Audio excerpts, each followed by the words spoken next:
नमस्कार दोस्तों, the air news में आपका स्वागत है। साथियों, इन दिनों बीजेपी हरियाणा की लोकसभा की सीटों पर पेच फंसता नजर आ रहा है।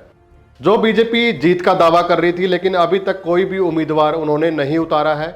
बीजेपी ने लगभग 16 राज्य में उम्मीदवार उतारे हैं, लेकिन अभी तक हरियाणा के नामों पर मंथन चला हुआ है। कई सीटों पर पेच फंसता नजर आ रहा है।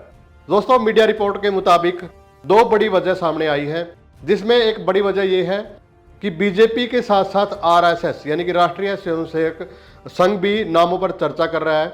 और 6 मार्च को एक बड़ी मीटिंग बुलाई गई है, जिसमें राष्ट्रीय स्वयंसेवक संघ यानी कि आरएसएस और बीजेपी के पदाधिकारी मौजूद रहेंगे और फाइनल नामों पर चर्चा होगी।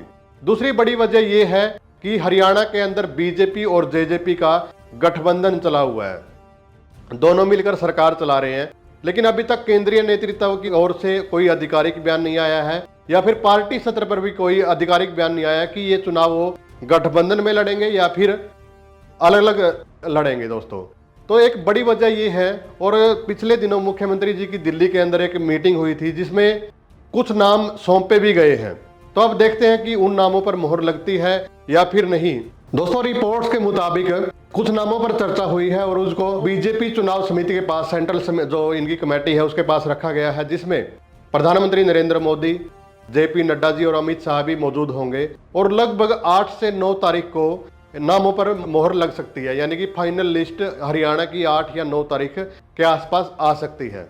अभी तक बीजेपी की तरफ से ये चला हुआ है, लगातार मीटिंगें चल रही हैं, लेकिन आचार संहिता भी लगने वाली है और जो नामों पर मंथन चला हुआ है, क्योंकि लगातार जो चर्चाएं थी कि बीजेपी जो 10 की 10 सीट जीतने का बड़ा दावा कर रही थी, लेकिन कुछ सीटों पर पेच यहाँ पे फंसता हुआ नजर आ रहा है। तो देखते हैं कि बीजेपी जेजेपी की राहें अलग अलग होंगी या फिर ये चुनाव भी गठबंधन में लड़ा जाएगा। आपका क्या कुछ कहना है, आप भी जरूर बताएं। धन्यवाद।